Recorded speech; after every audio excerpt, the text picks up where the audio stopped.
another type of liquor license that somebody was seeking from us, but it's truly, our one growth area at the moment. Page 2 on this, I put on the schedule that the city council and can see concerning the proposed schedule of events as we move slowly towards trying to establish a business district in downtown Fairfield. I've talked about it quite a bit over the last week with different members of the media and with the groups. We're meeting tomorrow morning. I can't have more than 2 city council members there unless we want to make it into, well, we can't make it into a public meeting because we didn't give notice, but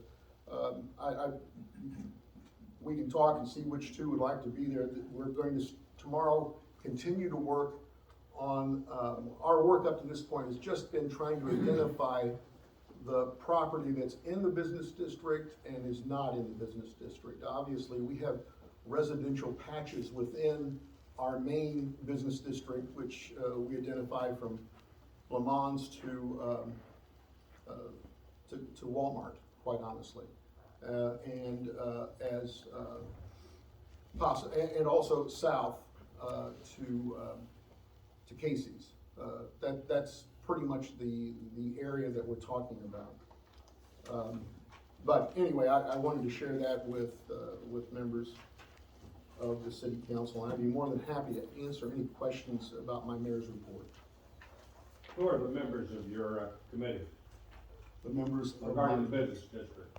Of the business district, those are downtown merchants. Well, who are they? They are Christy Horning, Jen Vaughn. There are Monty and Denise. Monty and Denise Smith. Help me, Libby. Dana Wilson. Yeah.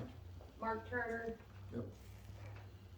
Those are the core folks that are in the, and we've invited, we had a couple people ask this week about it, that we've invited as well from downtown.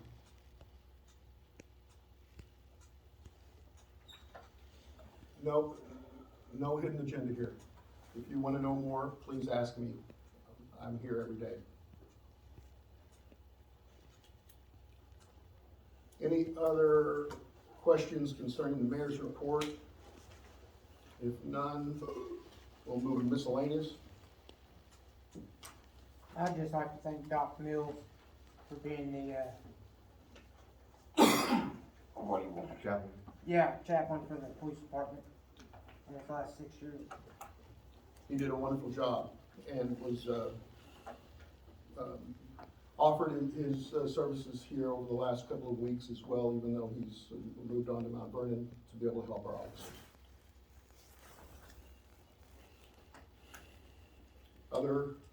Other comments? If none, I have a few comments. Oh, go right ahead, sir. Mayor, in a recent job posting for the city, it had qualifications that the applicant must have a CDL. Yes. And reside within the city residency boundaries within 6 months. Right. Is there a valid reason why the chief of police has exceeded his 6 months window? First of all, he hasn't succeeded his 6 months window. That's tomorrow, if I'm not mistaken. He was appointed in June. The contract was signed on 15th, I believe, of July. Tomorrow is the 6 month day. What does that contract look like? I've never seen a contract. It was a contract that set forth the different things that we both agreed to. Did it come before the city council? It did not have to come before the city council. You have a contract with the police chief that didn't come before us. Right. Is Is there that some legal obligation attorney-wise? to that, Counselor? If you want to bind the city to a contract, it would have to go before the city council. I think probably what you have is more like a memorandum of understanding. It set forth the pay. It set forth the days off that he would have. How much is the pay? $75 Well, I'm asking, now I'm looking at the chief, 75,000, and I really would appreciate it. If you have questions, that you would keep them until after the meeting. We're running a meeting here, we're not doing a press conference, okay? So if you'd like to ask me a question afterwards, you're welcome, but otherwise, I'd like to continue to run the meeting. Is that okay? Does that impose on you? Pardon? Does the question impose on you? No, not in the least, Okay, then- but I'm running a meeting. What's the So problem?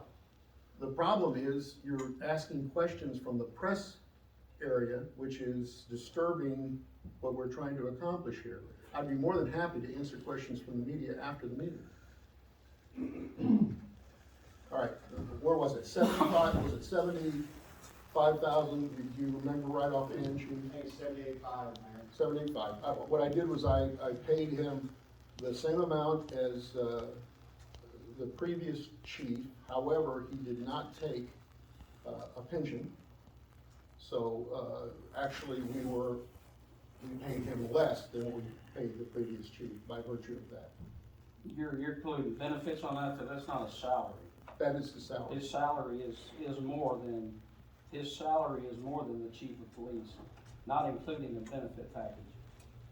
No, his salary was the same as the last chief. So if we including the go benefit back package. and we look at what then Chief Colclaser made per hour, and we look at what Richie Fulkerson is making today, there's no difference? No, there is a difference. He didn't take, That has nothing to do with salary, that's a benefit package. right. I'm saying that he costs us less than what Chief Colclaser cost us, by virtue of the fact that he didn't take a pension.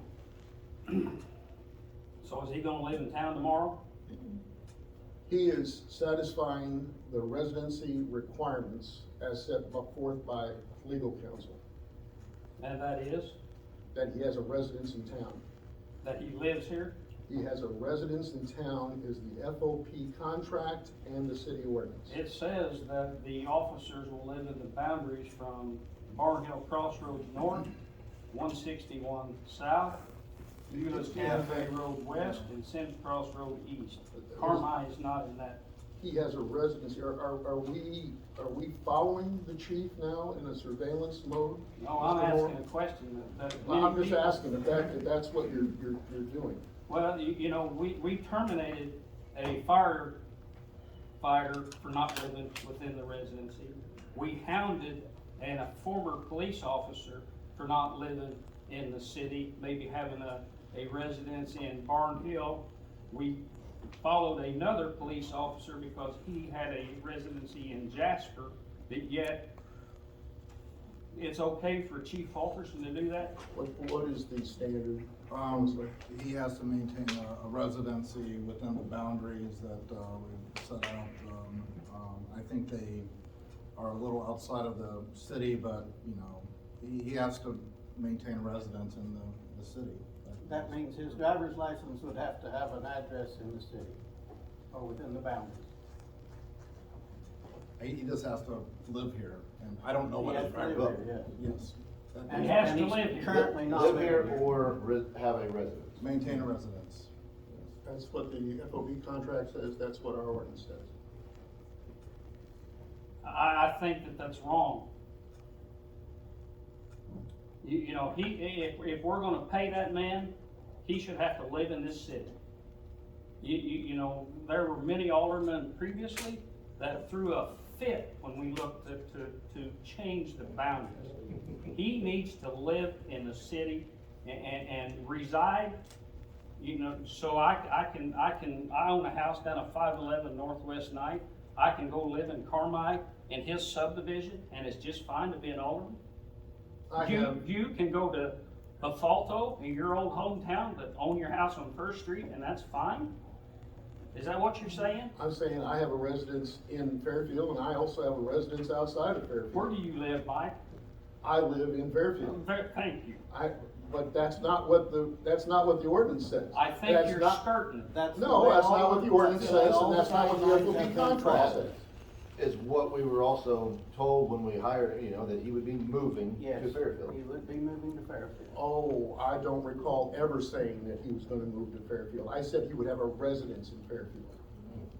That's cheap, Mayor, that's cheap. Well, you can characterize it any way you want to, Alderman. I'm And telling you are, that's and what you're I said. doing it, you're trying to justify, you know, the city job that you have at the sewer plant, you have to live here. Right. The city police department, we establish boundaries for their residents. And there's residency, it says where you lay your head at night to go to bed. You know, we chased Cam Simpson, you chased Justin Titzer, we terminated Chris I White. chased Justin Titzer. We did, as the city council, because they wasn't living in what we thought was the city limits boundary. And Keith Colclaser right back there was the one that chased Justin Titzer and the one that went after Cam Simpson. And if you're gonna allow him to skirt, you know, let's just eliminate city boundaries and say you can live wherever you want. Again, I'm going by the contract and by the FOP and the ordinance. I'd like to make a motion that we go into executive session under ILCS 120, section 2C1 for the appointment, employment, compensation, disciplinary performance, or dismissal of a specific employee. I second that. Do we have, Could I also add the, minutes of the section 2C21, because that needs to be approved. I have a motion, by Alderman Moore, seconded by Alderman Eckelberry to adjourn into executive session. Roll call vote: Moore, Yes. Reaver, Yes. Stahl, Yes. Cole, Yes. Eckelberry, Yes. Lampley, Yes. Lizenby, Yes. McGill. I'm carrying you in, Mr. Cole. No, You can't- You can't come in. Sorry. Take care, sir.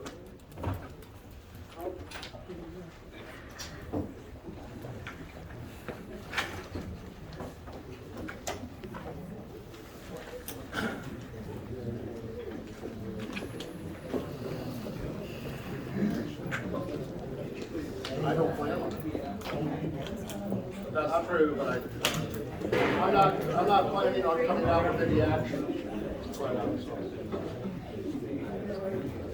Mr. Rice, hold your head. You know what that ordinance is supposed to say. You know what residence means.